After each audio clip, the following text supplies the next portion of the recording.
Daniel sibuk sepanjang malam, baru mematikan komputer pada pukul 5 pagi. Dia memijat kening bersiap untuk istirahat 2 jam. Saat ini tiba-tiba Thomas mengetuk pintu. "Tuan Daniel, ada yang ingin aku laporkan." "Masuk," Daniel menjawab. Thomas berjalan masuk, menutup pintu, lalu melihat sekeliling.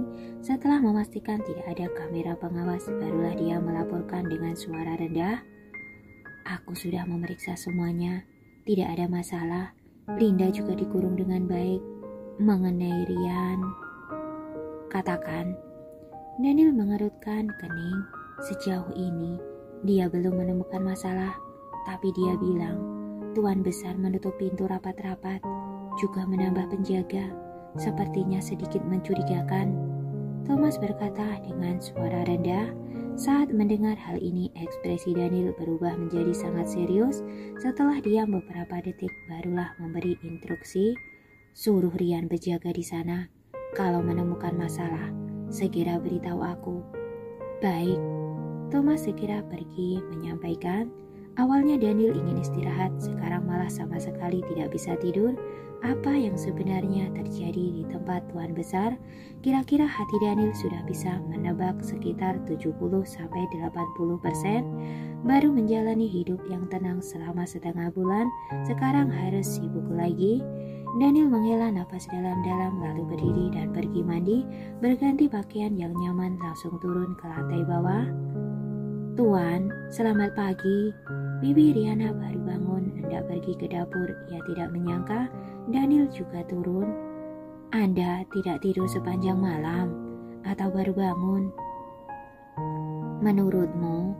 Daniel bercanda. "Rona wajahku begitu baik. Tentu saja baru bangun." Baguslah." Bibi Riana mengangguk sambil tersenyum. "Kenapa tidak tidur lebih lama?" "Pekerjaan kantor terlalu banyak. Aku harus tinggal di kantor mulai hari ini. Kalau tidak, pekerjaan akan semakin menumpuk." Daniel langsung berjalan ke arah dapur. "Jadi, aku ingin membuatkan sarapan untuk mereka sebelum pergi." "Hah? Mulai hari ini, Anda tidak pulang dan tinggal di sini?" Bibi Riana bertanya dengan tercengang. "Kalau begitu, Anda tinggal di mana?" "Ada kamar tidur di kantorku." Daniel menjawab sekaligus mulai menelpon. "Halo, Winnie, beritahu yang lain. Mulai hari ini, semua manajemen dan kantor presiden mulai lembur. Karyawan penting menginap di kantor. Aku yang akan mulai menginap." "Benar." Setelah menutup telepon, Daniel mulai menyingsingkan lengan baju untuk membuat sarapan. "Tuan yang malang, sungguh bekerja keras." Bibi Riana merasa sedih. "Sudah, cepat bantu aku." Daniel mendesak. "Kalau tidak, mereka tidak bisa langsung makan setelah bangun." "Baik." Saat bangun, Tracy merasakan bau darah di mulutnya. Dia bangkit dengan linglung, pergi ke kamar mandi untuk mencuci muka, lalu melihat bibirnya terluka karena digigit. Meski lukanya sudah diobati, tapi masih bisa terlihat luka itu sangat parah. Selain itu, giginya kebas, sepertinya sudah menggigit sesuatu dengan sangat kuat. Seharusnya bukan bibirnya sendiri. "Nona Tracy, bolehkah aku masuk?" Terdengar suara ketukan pintu dari luar. "Masuk." Tracy menjawab. Naomi dan Amanda berjalan masuk bersama. Amanda juga membawa kotak obat. "Nona Tracy, setelah mencuci muka, kami akan mengoleskan obat untuk Anda." Naomi mempersilahkan Amanda duduk. "Iya." Tracy mencuci wajah dengan sederhana, lalu keluar dari toilet. "Tadi malam ada petir lagi." "Benar." Naomi mengangguk lalu berkata sambil tersenyum, "Tapi kondisi Anda sudah jauh lebih baik dari sebelumnya. Tertidur dengan sangat cepat, juga tidak mimisan. Itu menunjukkan bahwa pengobatan tabib Hansen berkhasiat." "Baguslah." Tracy merasa lega. "Kak Tracy, cepat duduk. Aku akan mengoleskan obat untukmu." Amanda membuka kotak obat. Guru sedang mengobati Presiden Daniel. Nanti aku harus ke sana. Ada apa dengannya? Tracy bertanya dengan bingung. Anda tidak ingat? Naomi bertanya dengan canggung. Tadi malam Anda menggigit tangannya sampai kulit dan dagingnya hampir copot. Benar sungguh menakutkan. Amanda terus mengangguk. Kemarin malam guru menjahitnya. Itu pasti akan meninggalkan bekas. Dia seorang pria, tidak masalah kalau ada bekas, tapi itu sungguh sangat sakit. Saat memikirkan luka itu, Naomi merasa sedikit tidak tega.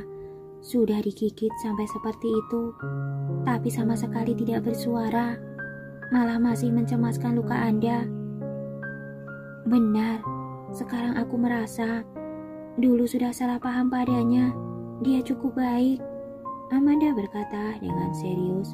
Guru juga memujinya. Tracy tidak bicara memikirkan kembali masalah yang terjadi tadi malam. Dia samar-samar mengingatnya kemarin dia menggigit diri sendiri. Demi mencegahnya melukai diri sendiri, barulah pria itu mengulurkan tangannya. Sudah selesai. Setelah mengoleskan obat, Amanda mengingatkan, Kak Tracy, cepat turun. Presiden sudah selesai membuat pangsit, menunggumu untuk sarapan. Iya, kamu simpan kotak obat, kita sarapan bersama. Tracy menepuk tangan Amanda.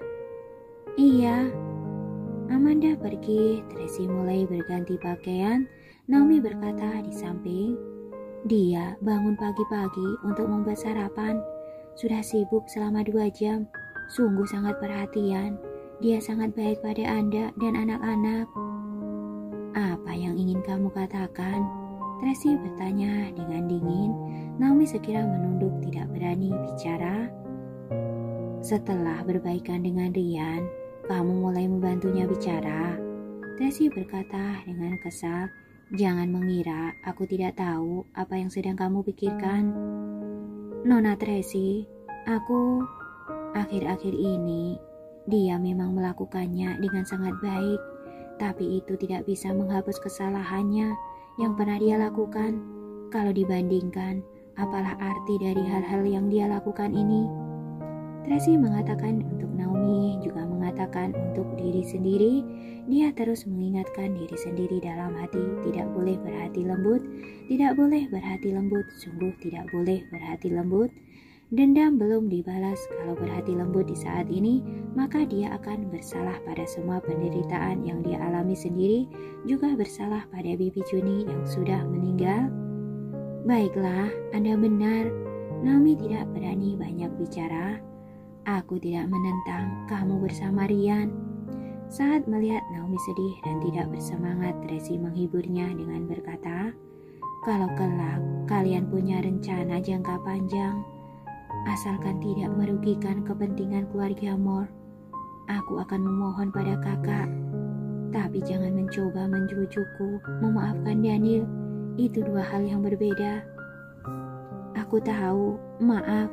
Naomi terus meminta maaf. Tracy menepuk bahunya, lalu berganti sepatu dan turun ke lantai bawah dengan cepat.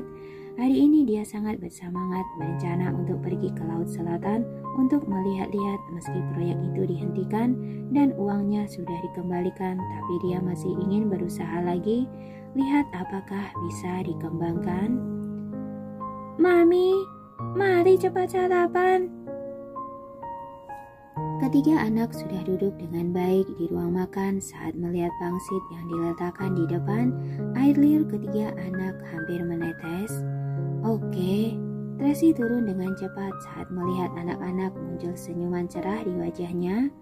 Carlos, Carla, selamat pagi. Mami, selamat pagi. Anak-anak menyapa dengan serempat. Sungguh ramai. Tapi Benson menghampiri dengan dipapa oleh Dixon. Tapi Benson, Tracy segera pergi menyambutnya. Kakek Hanson, selamat pagi. Anak-anak menyapa dengan akrab. Anak baik, anak baik. Begitu melihat ketiga anak, tapi Benson sangat gembira. keluarga ini sungguh bagus, selalu ramai setiap hari. Sekeluarga besar makan bersama, nafsu makan pun membaik. Hahaha. Tabib Hansen, ucapan Anda sangat benar. Aku juga merasa seperti itu. Bibi Riana menghampiri dengan membawa pangsit, berkata sambil tersenyum. Hal yang paling membuatku gembira setiap hari adalah melihat semuanya makan masakanku. Tapi pangsit hari ini dibuat oleh Tuan Daniel. Mulai dari membuat kulit, menyiapkan isian, sampai membungkus pangsit, semuanya Tuan yang menyelesaikan sendiri. Tangannya masih terluka, jangan sampai kena air. Tapi Benson sekira mengingatkan, tadi aku menyuruh Dixon untuk memanggilnya datang mengganti perban. Dia malah bilang akan menggantinya setelah sarapan. Aku juga membujuknya seperti itu. Dia malah tidak mendengarnya. Bibi Riana tampak sedih. Tapi aku yang membuat adonannya. Aku tidak membiarkannya menyentuh air. Baguslah. Sekeluarga sarapan dengan ramai dan gembira. Daniel menjaga ketiga anak dengan perhatian. Kadang juga mengobrol santai dengan Tabib Hansen. Tabib Hansen mengungkit masalah kemarin malam lagi. Setelah makan, kamu ikut ke ruang medis. Aku akan memeriksa matamu. Mataku sangat baik. Daniel sedang mengaduk bubur dalam mangkok Marla. Asap mengepul membentuk kabut tipis di depan matanya. Tracy mendongak dan melihat mata Daniel. Selain sedikit merah, yang lainnya tidak ada masalah. Mungkin tidak tidur dengan baik. Sekarang tidak bisa terlihat ada masalah atau tidak. Tapi Hansen menyipitkan mata melihat Daniel dengan cermat. Tidak apa-apa, kemarin hanya ada seekor serangga yang terbang melewati mata. Daniel menoleh dan menyuapi bubur untuk Carla. Saat ini ponselnya berbunyi. Tracy mengulurkan tangan dan mengambil mangkoknya dan berkata, biar aku saja. Daniel memberikan mangkok padanya lalu berjalan ke samping untuk menjawab telepon. Katakan, ternyata dugaan Anda tepat. Di ujung telepon Rian sedang melaporkan masalah penting. Daniel mengerutkan kening dengan erat tapi kembali tenang dengan sangat cepat, berkata dengan suara rendah, aku tahu, kamu awasi dulu. Mengerti? Setelah menutup telepon, Daniel kembali ke meja makan, mengambil mangkok dari tangan Tracy. Biar aku saja. Kemudian dia menyuapi Carla sampai habis dengan tenang, lalu menyeka mulutnya, berkata dengan lembut, Carla, Papi harus sibuk bekerja selama beberapa hari ini. Tidak bisa menemanimu. Kamu harus menjalani pengobatan dengan patuh. Mengerti? Iya, mengerti. Carla mengangguk dengan patuh. Papi, bekerjalah. Kami akan menjaga Carla. Carlos berkata sambil menepuk dadanya. Papi juga tidak perlu menemani kami di malam hari.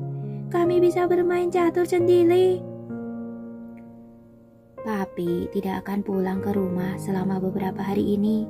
Daniel mengelus kepala kecilnya. Ada banyak hal yang harus diselesaikan di kantor. Papi harus tinggal di kantor. Saat mendengar hal ini semua orang tercengang.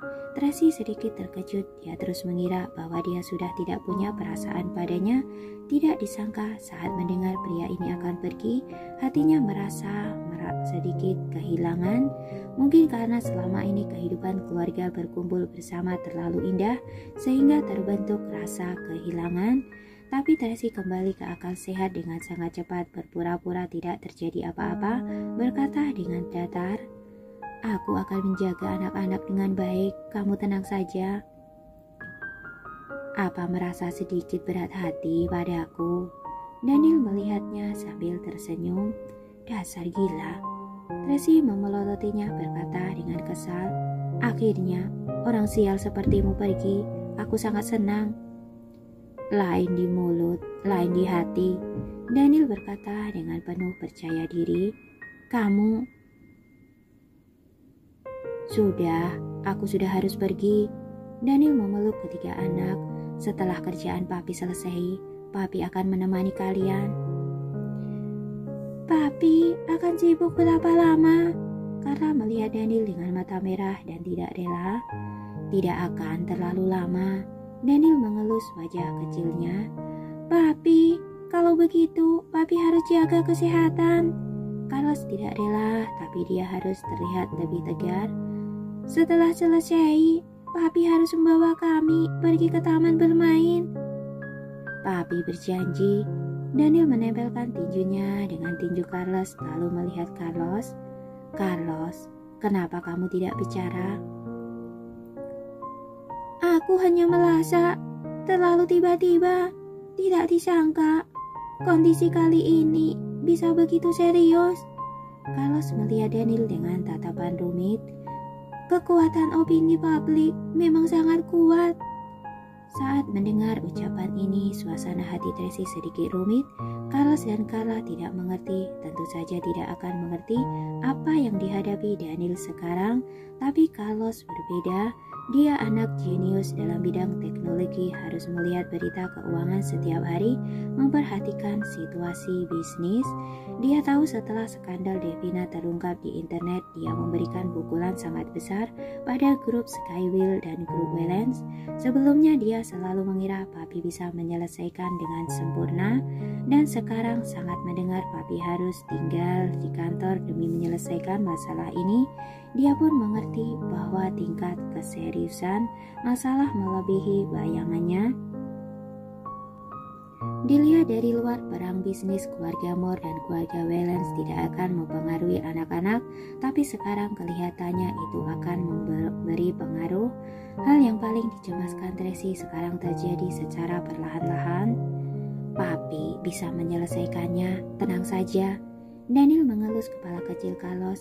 Kamu masih kecil, jangan mencemaskan begitu banyak hal. Apa papi, sungguh tidak apa-apa. Carlos sedikit mencemaskan. Anak bodoh, tidak ada yang tidak bisa papi lakukan. Daniel kembali arogan seperti biasa, berkata sambil menepuk dadanya. Mana mungkin masalah sekecil itu bisa menyulitkan papi. Baguslah. Saat melihat papi begitu percaya diri, Carlos merasa sedikit lega. Kalau begitu, papi harus jaga diri. Papi tahu. Daniel mencubit pipinya berbalik dan mengulurkan tangan pada Tracy. Mari, kamu juga peluk. Pergi. Tracy melorotinya dengan dingin, tapi tanpa sengaja melihat tangan yang diperban dengan erat. Kelihatannya tadi malam dia benar-benar menggigitnya dengan sangat kuat. Muncul rasa bersalah dalam hatinya, tapi dia malah menutupinya dengan sikap dingin. Hahaha. Daniel tidak keberatan, malah membelai rambutnya dengan manja, lalu berbalik dan berpamitan dengan anak-anak. Papi pergi, kalian harus patuh. Papi, sampai jumpa. Anak-anak melambaikan tangan dan berpamitan dengan Daniel. Setelah selesai, datanglah ke sini. Aku akan memeriksamu. Tabib Hansen berpesan. Baik, terima kasih Tabib Hansen. Daniel tersenyum dan mengangguk. Pengawal keluarga Wellens turun dari lantai atas dengan membawa koper. Di luar, Hartono juga sudah menyiapkan mobil. Melihat Paula dari kejauhan melalui jendela mobil, tatapan Paula dan dia bertemu, tapi malah tidak berani menghampiri dan menyapa. Mami, aku ingin keluar untuk mengantar papi.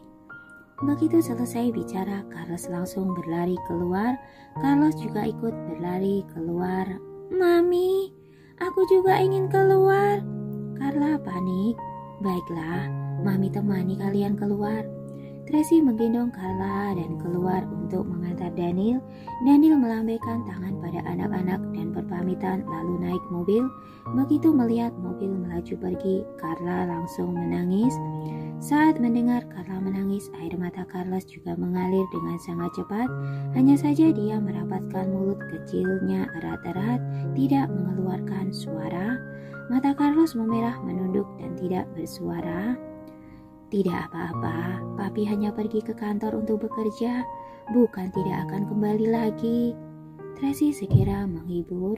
Kalau merindukannya, kalian bisa menelponnya. Aku ingin melihat papi setiap hari. Carla berkata sambil menangis, "Aku ingin kita sekeluarga bersama selamanya." "Aku juga." Carlos menyeka air mata dan berkata, "Sama seperti beberapa hari ini, sungguh bahagia." Carlos tidak mengatakan apa-apa, tapi malah membuat orang lebih cemas saat melihat anak-anak. Perasaan Tracy sangat rumit. Dia sungguh berharap anak-anak bisa menjalani hidup dengan gembira setiap hari, tapi dia tidak berani memberikan janji apapun pada mereka, hanya bisa memperbaiki suasana hati mereka dengan mengalihkan topik. Tapi dia juga harus membujuk sangat lama, barulah anak merasa lebih baik.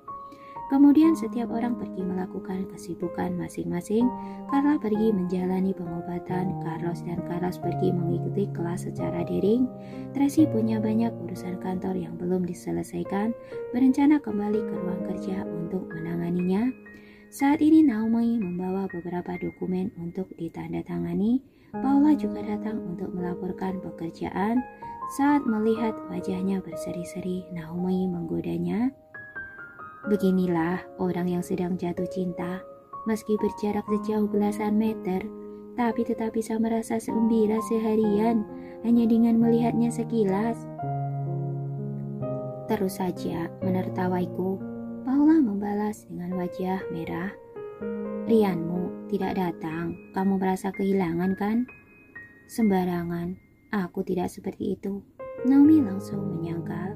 "Apa kamu kira aku seperti kamu yang mengutamakan cinta?" "Kamu memang keras kepala," Paula bercanda.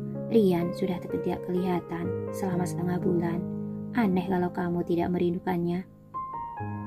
"Apa yang perlu dirindukan?" "Tidak kelihatan selama setengah bulan." Tracy tiba-tiba terkejut, mendongak dan bertanya pada Naomi, "Apa yang dilakukan Rian?"